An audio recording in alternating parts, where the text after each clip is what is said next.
প্রতিটা শিল্পকে মনের মাধুর্য দিয়ে গড়ে তুলতে হয়। রান্না একটা শিল্প।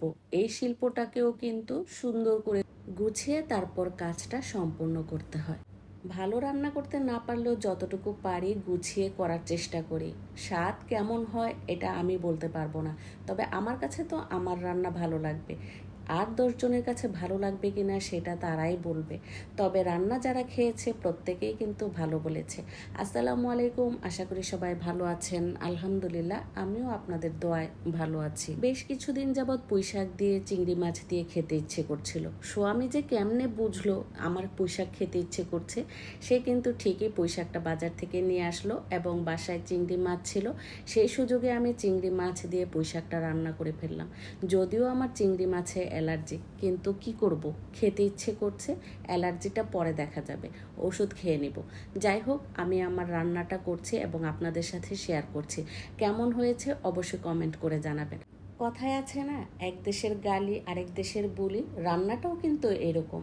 রান্না হচ্ছে এক এক জেলায় এক এক রকম করে রান্না করে। আমরা যেহেতু গাজীপুর জেলার, আমার মা চাচিরা যেভাবে রান্না করে ঠিক সেভাবে আমিও শিখেছি।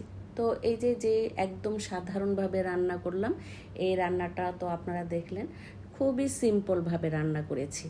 আমার পুঁইশাকের রান্নাটা তো দেখলেন। আপনারাও কি এভাবে চিংড়ি দিয়ে পুঁইশাক রান্না করেন? আমি একটু মাখো মাখো ঝোল রেখেছি, কারণ চিংড়ি মাছ দিয়ে পুঁইশাক দিয়ে রান্না করব, সামান্য একটু ঝোল না হলে কিন্তু ভালো লাগে না।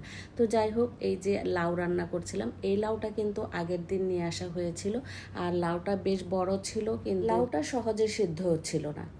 টাটকা হলে অবশ্যই সিদ্ধ হয়ে যেত। লাউ রান্না করতে আমি কিন্তু একেবারেই মশলা ব্যবহার করি না, তারপরও আজকে হলুদটা বেশি হয়ে গেছে। আমি আরও হালকা হলুদ দিয়ে লাউ রান্না করি, কাঁচামরিচ দিয়ে। কোনো রকম গুঁড়ামরিচ আমি লাউয়ে দেই না।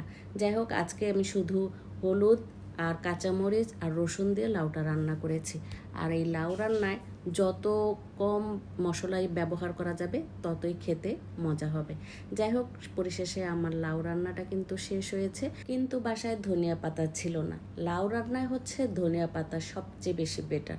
ধনিয়া পাতাটা দিলে লাউ রান্নাটা অন্যরকম একটা স্বাদ চলে আসে। লাউ রান্নার শেষে আমি কাঁচামরিচ দিয়ে দিলাম, কারণ লাউ রান্নার পরে কাঁচামরিচটা দিলে কাঁচামরিচের এক্সট্রা একটা ফ্লেভার আসে, আর তখন কিন্তু লাউটা খেতে খুবই ভালো লাগে।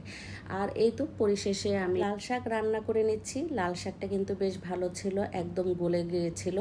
আর লাল শাকটা কিন্তু খেতে বেশ মজা হয়েছিল। আজকে যা যা রান্না করলাম সব কিছুই আপনাদের সাথে শেয়ার করলাম। পরিশেষে আপনাদের সবার সুস্বাস্থ্য ও মঙ্গল কামনা করে আজকের মতো বিদায় নিচ্ছি। সবাই ভালো থাকবেন, সুস্থ থাকবেন। আল্লাহ হাফেজ সবাইকে। আর আমার জন্য সবাই দোয়া করবেন।